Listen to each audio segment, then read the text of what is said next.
వివరించి చెప్పాను. దేవుడైన యెహోవాను నేనే రాశుల గృహమైన ఐగుప్తు దేశంలో నుండి నిన్ను వెలుపలికి రక్షించి తిని. నేను తప్ప వేరొక దేవుడు నీకు ఉండకూడదు. వేరొక దేవుడు నీకు ఉండకూడదు. రెండవది పైన ఆకాశం అందే గాని పైన ఆకాశంలో క్రింద భూమి అందు భూమి భూమి క్రింద ఉన్న నీళ్ళ అందే దేని రూపమును నీవు చేసుకొను. వాటికి సాగిలపడకూడదు. వాటిని పూజించకూడదు. వాటిని పూజించు.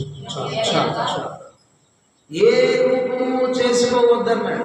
ఎక్కడంట? పైన ఆకాశం ఉంది కానీ ఆకాశంలో నక్షత్రాలు ఉన్నాయి, సూర్యచంద్రులు ఉన్నారు, ఇంకా దేవదూతులు ఉన్నారు. ఇవన్నీ ఆకాశంలో ఉన్న వాటిని ఏ రూపం కూడా చేసుకోకూడదు అన్నాడు.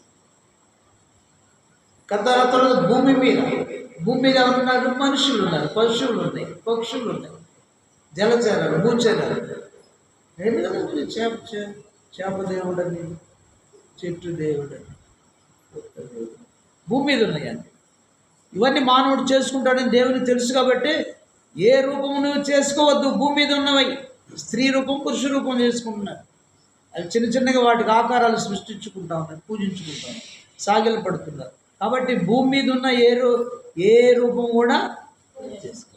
ఆకాశంలో ఉన్న రూపం చేసుకోకూడదు, భూమి మీద ఉన్న వాటి రూపం చేసుకోకూడదు. భూమి క్రింద నీళ్లు విన్నట్టు ఏమన్నాయంటమ్మా? నీటి యందు ఉన్న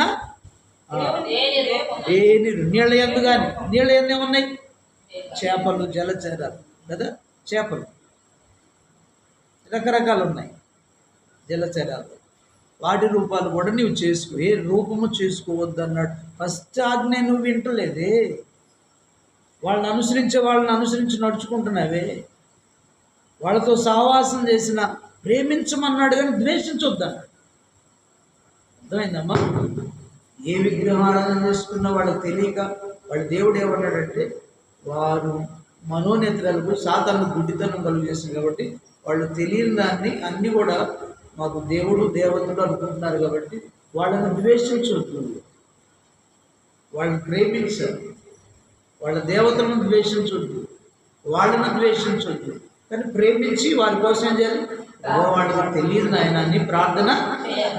సహవాసం కూడా అంతగా ఉండవు ప్రైజ్లో. కాబట్టి వాళ్ళతో సాగిల పడవద్దన్నాడు, పూజించవద్దన్నాడు. కాబట్టి మనం ఏం చేసుకోవద్దన్నాడు. విగ్రహం చేయొద్దు, సాగిల పడవద్దు, పూజించవద్దు, అంటే సేవించవద్దు అన్నాడు. ఆ మాట నీవు వినకపోతే మరి ఇంకే మాట వింటాను? నీ ప్రార్థన ఎలా వింటాడు దేవుడు? చెప్పరండమ్మా. మేరీ మాత, యేసు ప్రభు వారు మన దేవుడు అనుకుంటున్నాం. మనం వద్దన్నట్టుగా మరి వాళ్ళు ఎందుకు చేసుకుంటారంటే వాళ్ళు ఎందుకు చేసుకుంటున్నారంటే ఇంక మనం ఏం చెప్తాం? వీళ్ళందరూ ఎందుకు చేసుకున్నారు అన్నీ వాళ్ళకి తెలియకనే. వారికి కూడా మనోనిద్ర గుడితనం కలుగు చేయబట్టి వాళ్ళు చేసుకున్నారు. ఎంతో అందంగా ఉంటాయి విగ్రహాలు, బొమ్మలు ఎంతో నీట్గా చేస్తారు. అది చూడటానికి ఆకర్షణ కోసమైన ప్రజలు తండోపతండాలుగా వెళుతారు. వెళ్ళి వచ్చావా? వచ్చేది కాల్చిగా వస్తున్నా వెళ్తే ఏం చేస్తున్నామంట చెప్పండి. వెళ్ళిరా చూసిరామంటే కాల్చే వస్తుంటివి. మన దేవుడు కదా అని బొమ్మకు నమస్కారం చేస్తుంటివి, కొబ్బరికాయ కొడుతుంటివి, ఇంకేమైనా చేస్తుంది నీ ఇష్టం. మరి దేవుడు ఒప్పుకుంటాడా? దేవుని మాట వింటున్నావా? నువ్వు విన్నావా? వినట్లా. మరి నీ ప్రార్థన ఎలా వింటాడు? పరలోకం ఎలా చేరుతావు? మొదటి ఆజ్ఞే నువ్వు గైకొనలేకపోతే నువ్వేంది? ఆదాము అవ్వలే దేవుని ఒక్క మాటే తినవద్దంటేనే తిన్నారు వాళ్ళు, పాపం తీసుకొచ్చారు. ఇంకా ఉదాహరణ చెప్పుకుంటూ పోవాలి, చాలా ఉన్నాయి. కానీ ఆ సమయం పరిశుద్ధాత్ముడు ఈ 4 మాటలు చెప్పమన్నాడు. దేవుని సన్నిధికి వచ్చిన బిడ్డ, ఉపవాసం ఉన్న బిడ్డ, ఉపవాసం ఉండి ప్రార్థిస్తున్న బిడ్డ, మత్తయి సువార్త 7వ అధ్యాయం 1 వచనం చదివి. మత్తయి సువార్త. దేవుడి మాట నీకు తెలియచేయమన్నాడు. నా వంతుగా 2 మాటలే తెలియజేశాను. దేవుని మాట వింటున్నావా? శ్రద్ధగా దేవుని మాట వింటున్నావా? 7:21-22 ఆ ప్రాంతం ఉంటుంది. మత్తయి సువార్త 7వ అధ్యాయం 21 చదువు. ప్రభువా ప్రభువా అని వినండి జాగ్రత్తగా. ఏమంటున్నాడు వినండి. ప్రభువా ప్రభువాన్ని నన్ను పిలుచు ప్రతివాడును అంటే ప్రభువా ప్రభువాన్ని పిలుచు ప్రతివాడు అంటే ప్రార్థన చేసే ప్రతివాడు. అయ్యా అన్ని చేసి వస్తానయ్యా, నేను ఇక్కడ నటిస్తానయ్యా ప్రార్థనలో. ప్రభువా ప్రభువా అయ్యో దీర్ఘ ప్రార్థన. ఎంత ప్రార్థన? మామూలు ప్రార్థన కాదు, గైకొని ప్రార్థించమన్నాడు. జాగ్రత్త.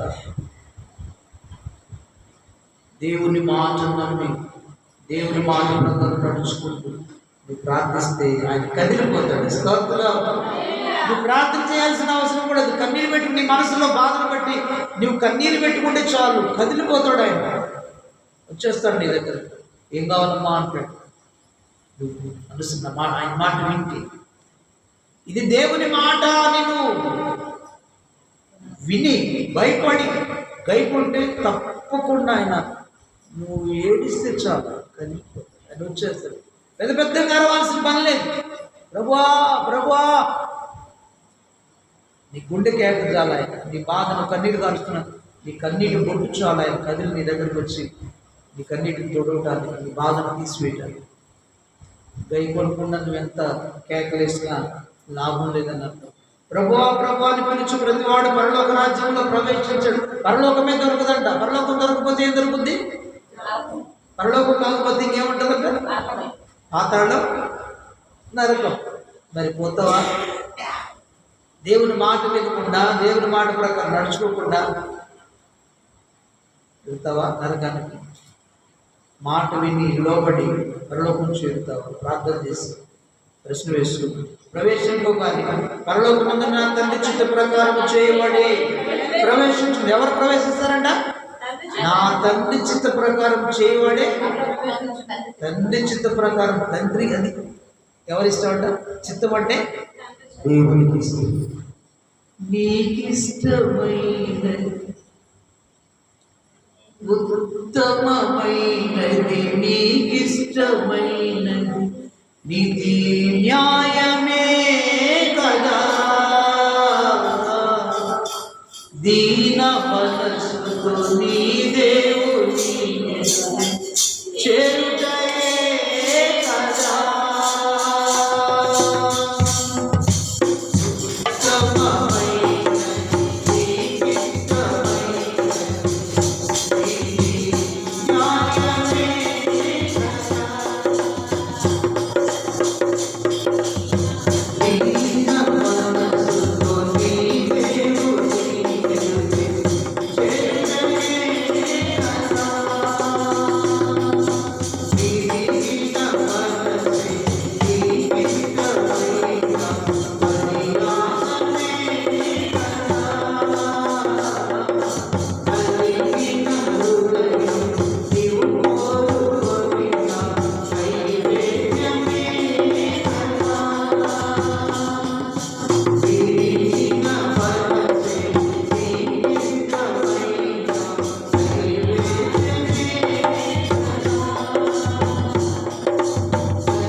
దేవునికి ఇష్టమైనది నీతి న్యాయం. దీన మనసు, విరిగిన మనసు కదా, విరిగి నలిగిన హృదయం దేవునికి ఇష్టమైన బలం. న్యాయం అంటేనే నీతి, న్యాయం అంటేనే దేవుని మాట వినడమే న్యాయం. నీతి నీతి. న్యాయం అంటేనేమో ఆయన చెప్పినట్లు నడుచుకోవటమే న్యాయం. దేవుని స్తోత్రం.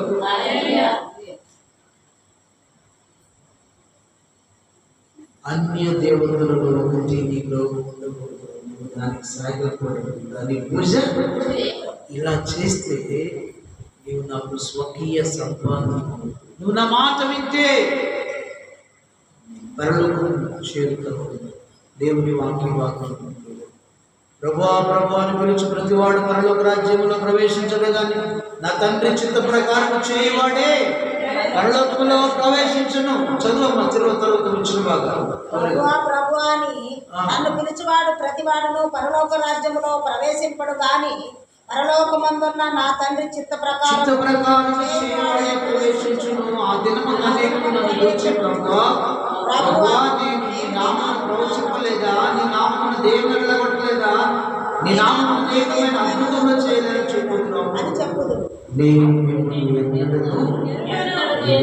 అక్రమము చేయవాళ్ళ నా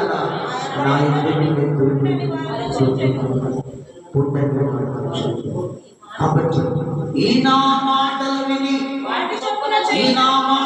మాట చొప్పున చేయి ప్రతివాడు బండ మీద తన ఇల్లు కట్టుకున్న బుద్ధిమంతుని పోలి ఉండదు. వాన కురిసెను, వరదలు వచ్చెను గాని గాలి విసిరి ఆ ఇంటి మీద కొట్టెను గాని దాని పునాది బండ మీద వేయబడిన కనుక అది పడలేదు. మరియు ఈ నా మాటలు విని వాడు చొప్పున చేయని ప్రతి వాడు ఇసుక మీద తన ఇల్లు కట్టుకున్న వాన కురిసెను, వరదలు వచ్చెను, గాలి విసిరి ఆ ఇంటి మీద కొట్టినప్పుడు కూలబడిన దాని పాటు గొప్పది. స్తోత్రం. ఆయన మాట విని ఆయన మాట ప్రకారం చేసేవాళ్ళు అంటేనేమో ఏంటంట బండ మీద పునాది వేసి ఉన్న ఇల్లు లాంటి వాళ్ళు కట్టుకున్న బుద్ధిమంతుని పొందిన ఆ మాటల ప్రకారం చేయకుండా మనం ఈ లోకంలో భక్తి చేస్తే